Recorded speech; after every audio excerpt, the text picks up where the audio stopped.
होमी जहांगीर भाभा भारताच्या न्यूक्लिअर प्रोग्रामचे जनक. भाभा यांनी 24 ऑक्टोबर 1964 या दिवशी एक घोषणा केली होती. ते म्हणाले होते, जर मला सरकारकडून ग्रीन सिग्नल मिळाला तर मी 18 महिन्यांच्या आत न्यूक्लिअर बॉम्ब तयार करू शकतो. ही घोषणा फार मोठी होती, कारण त्यावेळी भारतानं न्यूक्लिअर बॉम्ब बनवावा हे अमेरिकेसारख्या देशाला मान्य नव्हतं. पण दुर्दैवानं भाभा पुढचे 18 महिने जगूच शकले नाही.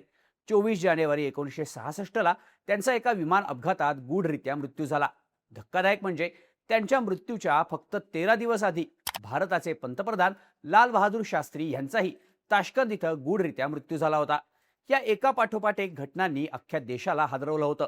हे दोन मृत्यू कसे झाले याबाबत आजही वेगवेगळे दावे केले जातात. सध्या अमेरिकेतही असंच काहीसं घडतंय.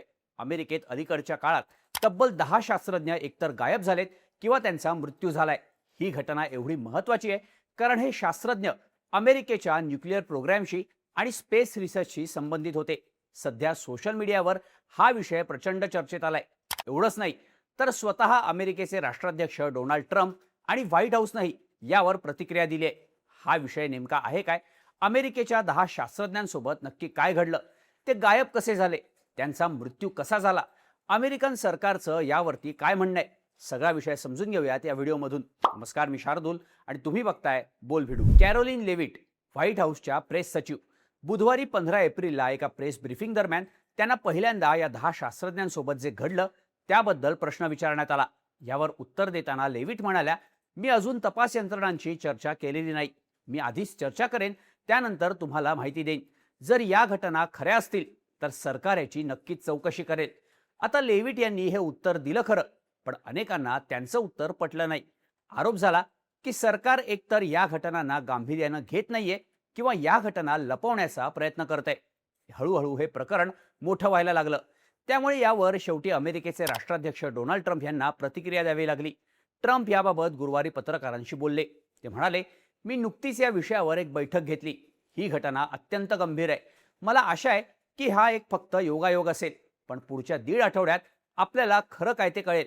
ज्यांच्यासोबत हे घडलं त्या व्यक्ती अत्यंत महत्त्वाच्या होत्या.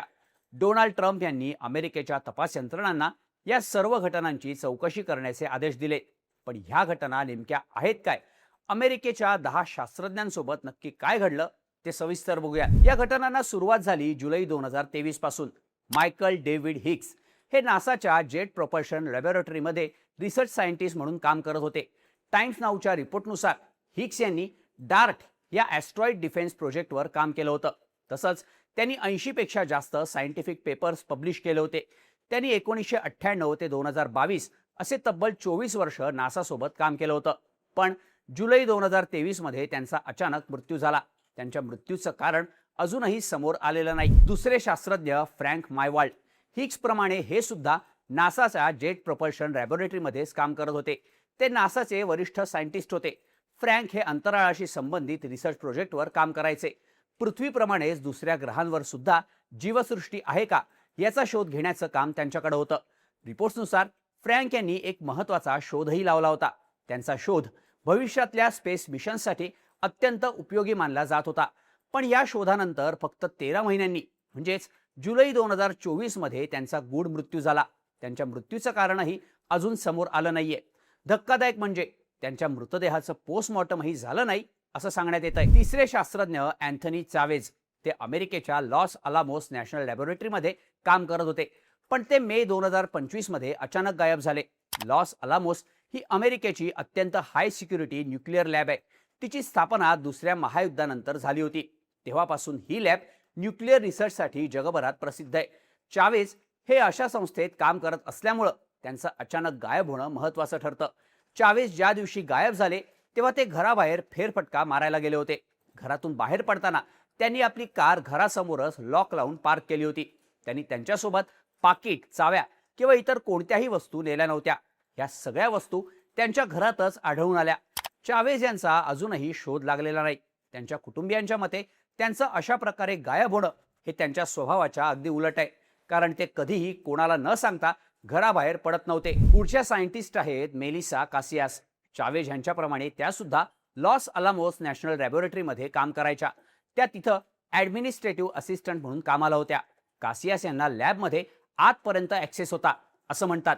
कासियास या जून 2025 मध्ये न्यू मेक्सिकोतल्या त्यांच्या घरातून अचानक बेपत्ता झाल्या. त्या घरातून पायीच निघाल्या होत्या. त्यांनी आपला फोन, पाकिट, चाव्या, कार सगळं काही मागे ठेवलं होतं.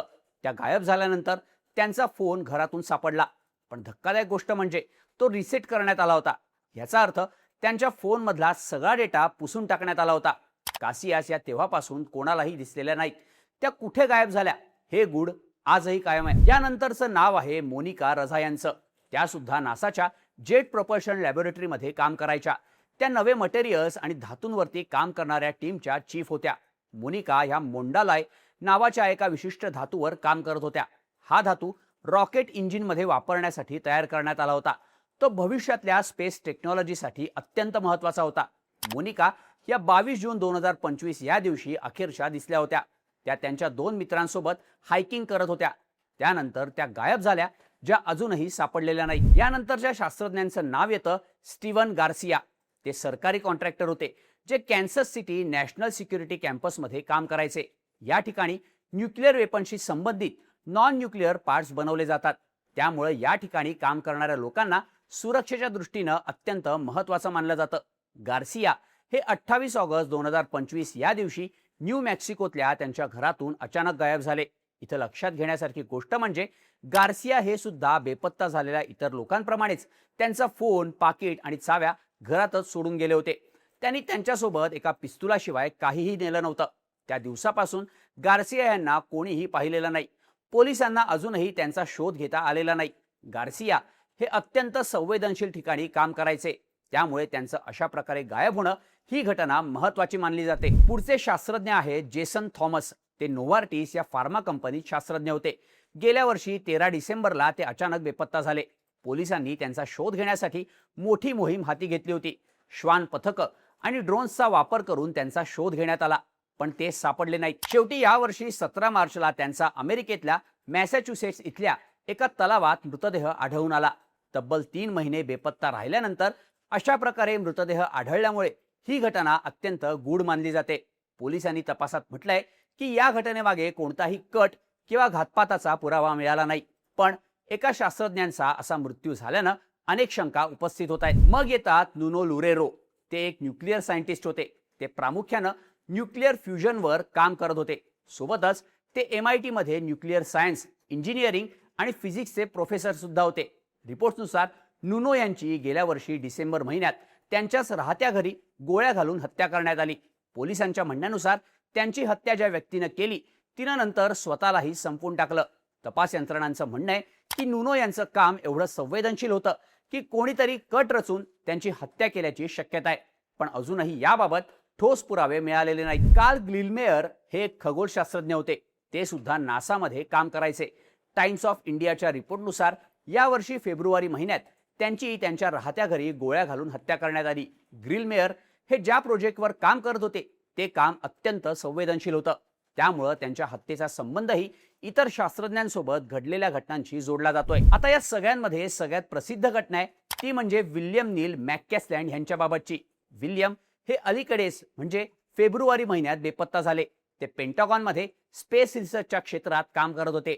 विल्यम हे अमेरिकेच्या हवाई दलातून मेजर जनरल पदावरून निवृत्त झाले. विल्यम हे 27 फेब्रुवारीला न्यू मेक्सिकोतल्या त्यांच्या घरातून बेपत्ता झाले. इतरांप्रमाणे त्यांनी सुद्धा त्यांचा फोन आणि चष्मा घरीच ठेवला होता. ते फक्त एक पिस्तूल घेऊन बाहेर पडल्याचं समोर आलंय. त्यांच्या पत्नीनं दावा केलाय की ते कोणापासून तरी लपण्याचा प्रयत्न करत होते. विल्यम बेपत्ता झाल्याची घटना समोर आल्यानंतर याची जोरदार चर्चा सोशल मीडियावर सुरू झाली. मागच्या 3 वर्षातली अशा प्रकारची ही 10वी घटना असल्यानं सध्या हा विषय चांगला चर्चेत आलाय. तसं पाहिलं तर फक्त 3 वर्षात 10 शास्त्रज्ञांचं बेपत्ता होणं किंवा त्यांचा गूढ मृत्यू होणं हे अत्यंत धक्कादायक आहे. त्यातही हे सगळे शास्त्रज्ञ न्यूक्लिअर प्रोग्राम आणि स्पेस रिसर्चशी संबंधित आहेत. महत्त्वाचं म्हणजे त्यांचा बेपत्ता होण्याचा पॅटर्नही एकसारखाच दिसतो. त्यामुळं हा फक्त योगायोग नाही असंच म्हटलं जात आहे. या सगळ्या शास्त्रज्ञांना काहीतरी माहीत होतं आणि ते जगाला कळू नये म्हणून त्यांना गायब केलं किंवा मारून टाकण्यात आलं असंही म्हटलं जात आहे. सध्या अमेरिकेच्या सरकारनं या सगळ्या घटनांचा तपास करण्याच्या सूचना दिल्या आहेत. आता तपासात नेमकं काय समोर येतं, या शास्त्रज्ञांसोबत काय घडलं, याचं गूढ कधी उलगडणार हे पाहणं महत्त्वाचं असेल. तुम्हाला या सगळ्या घटनांबद्दल काय वाटतं या शास्त्रज्ञांसोबत नक्की काय झालं असावं याबद्दलच्या तुमच्या प्रतिक्रिया आम्हाला कमेंट करून नक्की सांगा आणि अशाच माहितीपूर्ण व्हिडिओसाठी बोल भिडूच्या यूट्यूब चॅनलला सबस्क्राईब करायला विसरू नका.